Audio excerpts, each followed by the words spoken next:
بسم اللہ الرحمن الرحیم۔ السلام علیکم ورحمۃ اللہ وبرکاتہ۔ نبی کریم صلی اللہ علیہ وسلم کے پاس ایک صحابی آئے اور عرض کرنے لگے کہ آج دو عورتیں مر جائیں گی، تو رسول اللہ صلی اللہ علیہ وسلم نے غور نہ کیا، بات کو اگنور کر دیا اور پھر کہنے لگے صحابی کہ وہ تو روزہ رکھے ہوئے پے در پے روزہ رکھتی چلی جاتی ہیں اور کچھ کھاتی پیتی بھی نہیں، ان کی جان تلف نہ ہو جائے، لہٰذا آپ صلی اللہ علیہ وسلم انہیں نصیحت فرما دیجئے کہ یوں پے در پے روزے رکھنا یہ بھی اپنی جان کو ظلم میں ڈال لینے کے برابر ہے، تو یہ بھی کوئی مناسب بات نہیں۔ تو نبی کریم صلی اللہ علیہ وسلم نے پھر اگنور فرما دیا، اور معلوم ہوتا ہے کہ نبی کریم صلی اللہ علیہ وسلم کو یہاں پہ ہی اللہ تعالیٰ نے ان عورتوں کے بارے میں بتا دیا تھا۔ تو جب وہ صحابی دوبارہ تقریباً تشریف لائے تو پھر وہی عرض کی، تو آپ صلی اللہ علیہ وسلم نے فرمایا کہ آج تو انہیں بلا ہی لاؤ۔ جب دونوں عورتیں آئیں تو آپ صلی اللہ علیہ وسلم نے فرمایا کہ تم دونوں کیا کرو، الٹی کرو۔ جب ان دونوں عورتوں نے کیا کی، الٹی کی، تو ان کے جسم میں سے خون کے اور گوشت کے لوتھڑے نکلے۔ تو رسول اللہ صلی اللہ علیہ وسلم نے صحابہ اکرام رضوان اللہ علیہم اجمعین کو مخاطب کرتے ہوئے کہا، یہ عورتیں حلال چیزوں کو کھا کر روزہ تو رکھتی تھیں، اللہ کی حلال کردہ چیزوں کو تو تقوی اور خوف خدا کی وجہ سے روزہ رکھنے کے بعد چھوڑ دیتی تھی، نہیں تھی کھاتی کہ ہم روزے سے ہیں، لیکن اپنے مسلمان بھائیوں کے گوشت کھانے سے یہ عورتیں باز نہیں آتی تھیں۔ روزہ رکھ کر بھی یہ چغلی یعنی غیبت کیا کرتی تھی۔ ان غیبتوں کے اثرات ان کے جسموں میں دیکھ لو، اس میں خون بھی شامل ہے اور گوشت کے لوتھڑے بھی شامل ہیں۔ تو میری بہنوں یہ بات سمجھو کہ ہم بالعموم عام فہم یہ بات ہے کہ ہم نے یہ سمجھا کہ گناہوں کے اثرات صرف روحوں پہ ہوتے ہیں اور بدن پہ نہیں ہوتے۔ اول تو گناہ کے اثرات روح پر ہی ہوتے ہیں، لیکن روح غلیظ ہو جاتی ہے اور بد فطرت ہو جاتی ہے، پھر وہ جسم کو غلط کاموں پہ ابھارتی ہے اور جسم کو غلط سائڈ پہ لے کر چلی جاتی ہے۔ لیکن یہ کہہ دینا کہ اگر وہ مطلب کہ گناہ کا اثر جو ہے صرف روح پہ ہوتا ہے تو یہ بھی کوئی درست بات نہیں ہے۔ آپ کسی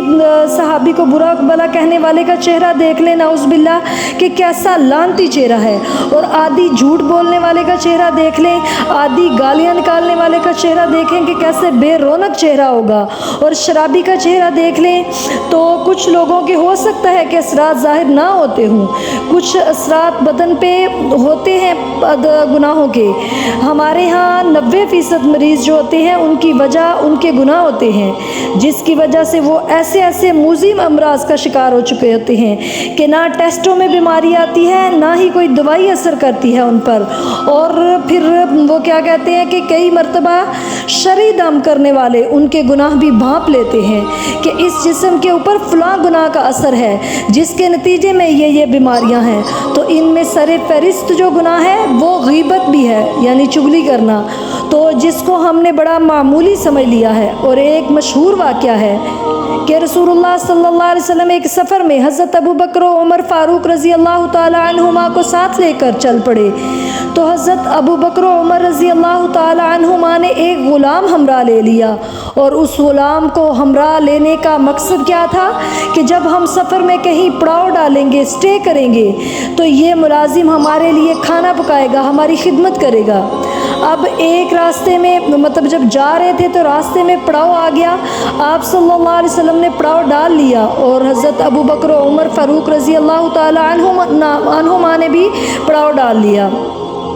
اب جب انہوں نے پڑاؤ ڈالا تو وہ جو ملازم تھا وہ بھی آخر انسان تھا، لمبا چوڑا سفر کر کے آئے تھے، جیسے ہی نبی کریم صلی اللہ علیہ وسلم لیٹ گئے، قافلے والے بھی لیٹ گئے، تو یہ ملازم بھی لیٹ گیا، اس کی آنکھ لگ گئی۔ تو حضرت ابوبکر و عمر فاروق رضی اللہ تعالی عنہما اتنی جلیل القدر شخصیات ہیں، آپس میں ایک دوسرے کی طرف آنکھوں میں آنکھیں ڈال لیں اور اشارہ کرنے لگے کہ اس کو تو ہم کھانا پکانا کے لیے لائے تھے اور خدمت کرنے کے لیے لائے تھے تو یہ ماشاءاللہ سو رہا ہے، اشاروں کنایوں میں بات کر رہے ہیں، کوئی بری بات نہیں کی، کوئی گالی نہیں دی، صرف ہلکا سا اشارہ کیا اور اس بات پہ ایک دوسرے کو دیکھ کر مسکرانا شروع ہو گئے کہ چلو دیکھو یہ تو سو رہا ہے جس نے ہماری خدمت کرنی تھی، ہمارے لیے کھانا بنانا تھا، اب بھوک تو لگ چکی تھی۔ ملازم کو نہ اٹھایا اور رسول اللہ صلی اللہ علیہ وسلم کے دربار میں پیش ہو گئے کہ اے اللہ کے رسول صلی اللہ علیہ وسلم کہ آپ نے جو کھانے کا انتظام کیا ہے اس میں سے ہمیں بھی کھلا دیجئے۔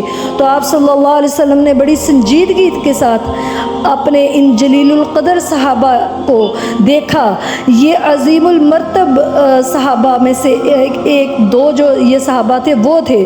تو جو نبیوں کے بعد سب سے افضل ہیں، یعنی ابو بکر صدیق رضی اللہ تعالی عنہ سب سے افضل، اور دوسرے نمبر پر حضرت عمر فاروق رضی اللہ تعالی عنہ افضل ہیں، یعنی دھرتی کی پشت پر تین عظیم الشان ہستیاں بیٹھی ہیں، آپ صلی اللہ علیہ وسلم اور حضرت ابو بکر صدیق رضی اللہ تعالی عنہ اور حضرت عمر فاروق رضی اللہ تعالی عنہ، اور وہ جو کائنات کے امام ہیں وہ کہتے ہیں کہ اے ابو بکر و عمر تم دونوں اپنے حصے کا کھانا کھا چکے ہو۔ تو عرض کی اے اللہ کے رسول صلی اللہ علیہ وسلم آپ کہتے ہیں تو آپ کی بات کو جھٹلایا تو نہیں جا سکتا۔